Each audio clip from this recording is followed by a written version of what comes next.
السلام عليكم خوتي، كي دايرين؟ بخير هانيه؟ كلشي مزيان؟ نتمنى تكونوا على خير. اليوم جبت لكم فيديو جديد على هذا الشكل هذا. كيف ما كتشوفوا التفريشه فيها الذهبي وشويه ديال البيج وشويه ديال الكحل على هذا الشكل هذا كيف ما كتشوفوا.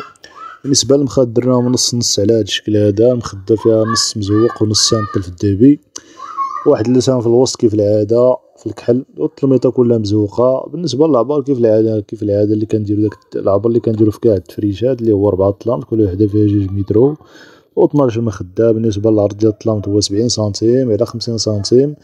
بالنسبه للطلانط فيهم 4 طلانط، كل وحده فيها 2 مترو، يعني 2 مترو في 2 مترو في 2 مترو 2 مترو 70 على 50. بالنسبه للمخاد فيهم 12 مخده. العبار ديال المخاد هو 70 على 60.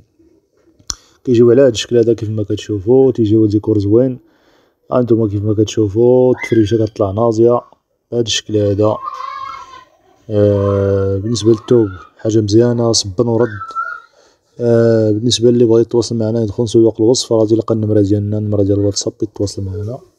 بالنسبه للثمن ديال هاد التفريشه هو 16000 ريال، توصيل لجميع المدن فيما كنتي.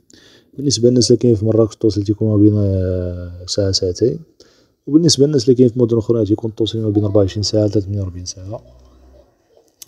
ايوا هذا ما كان اخوتي. اللي بغى التفريشه مرحبا.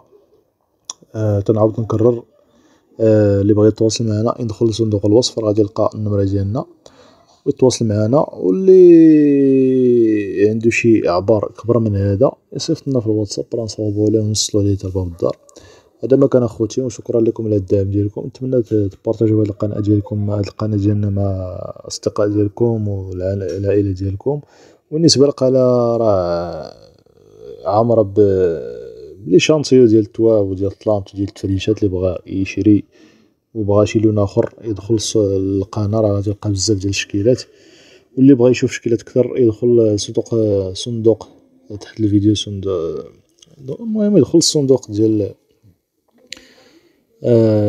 المعلومات ديالنا، غادي يلقى لتحت ديال الفيديو، يلقى المعلومات ديالنا كلهم اللي هو صندوق الوصف، راه فيه جميع التفاصيل ديالنا والمعلومات ديالنا كاملين. يدخل تما راه غادي يلقى النمره ديالنا، ويلقى حتى الرابط ديال الصفحه ديالنا في الفيسبوك، يكليكي عليها راه غادي توصلوا ديريكت للصفحه ديالنا في الفيسبوك. وهذا ما كان اخوتي، والسلام عليكم، ونتلاقاو في فيديو جديد.